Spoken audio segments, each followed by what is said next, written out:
د نن چهارشنبه ورځې لنډ دقیق او مهم خبرونه.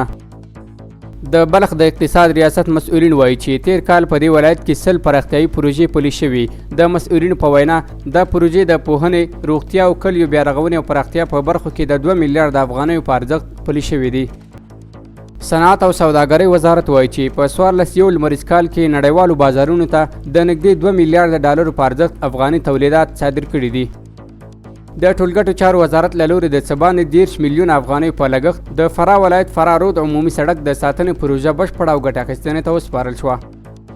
د لغمان پاسپورت امریت وایي چې د تیر 14 لمریز کال له پیل نه د کب میاشتې تر وروستیو 2 میلیونه 270 او 615 افغانۍ عواید راټول او د دولت خزانې ته سپارلي دي. د کابل امنیه قومندانې وایي د 11مې حوزې امنیتي ځواکونو یو تختول شوی موټر نیولی. زیاتوي غلو د کابل ښار له 11مې حوزې اړوند سیمې یو عراده کرولا موټر تختولی و چې امنیتي ځواکونو ته تر خبرتیا وروسته موټر ونیول شو او موټر یې خپل اصلي خاوند ته وسپارل شو.